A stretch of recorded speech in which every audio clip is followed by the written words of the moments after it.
چہرے کو کالک ملنے والا پہلا ہاتھ میلا کرتا ہے، اس کے بعد لاکھ ہاتھ چہرے پر کالک ملے، آدمی کبھی ان کو نہیں گنتا، صرف پہلا ہاتھ یاد رہتا ہے۔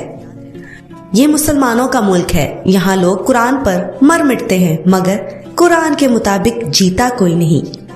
ہماری زندگی صرف ایک جملے کے گرد گھومتی ہے کہ لوگ کیا کہیں گے، لوگ کیا سوچیں گے۔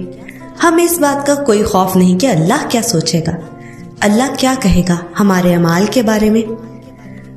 جب انسانوں سے آپ کی محبت ختم ہو جائے تو پھر چیزوں سے محبت ہونا شروع ہو جاتی ہے۔ نفس انسان کو جانور بنا دیتا ہے، جب انسان نفس کا غلام ہو جاتا ہے تو وہ جانور بن جاتا ہے۔ میں نے کتاب میں پڑھا کہ جن کا دل مومن ہوتا ہے وہ خدا کے نام پر کچھ بھی دے سکتے ہیں، کسی ملال کے بغیر۔ میں دیکھنا چاہتی ہوں کیا میرا دل مومن کا دل ہے؟ کیا اپنی بہترین اور پسندیدہ چیزیں دوسرے کو دینے پر مجھے ملال ہوتا ہے؟ دنیا میں کوئی نہ کوئی ایسا ضرور ہوتا ہے جس کی کوئی بات آپ کو بری نہ لگتی، جس پر کبھی آپ کو غصہ نہیں آتا، جس سے کبھی آپ ناراض نہیں ہوتے، ناراض ہونا چاہیں تو بھی نہیں ہو سکتے۔ دنیا عورت کے ماضی کو کبھی نہیں بھولتی، دنیا صرف مرد کے ماضی کو بھولتی ہے۔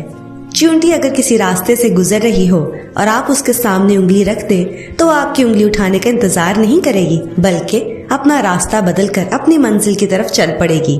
اس لیے کسی ایک راستے کو بند پا کر تھک ہار کر نہیں بیٹھنا چاہیے، بلکہ راستے اور بھی ہیں اور روزی دینے والی ذات آسمان میں ہے۔ بس اوقات وہ کسی چیز سے محروم کرتا ہے تاکہ تمہیں اس سے بہتر عطا کرے۔ اگر راستہ خوبصورت ہے تو معلوم کرو کہ کس منزل کو جاتا ہے، لیکن اگر منزل خوبصورت ہے تو راستے کی پرواہ نہ کرو۔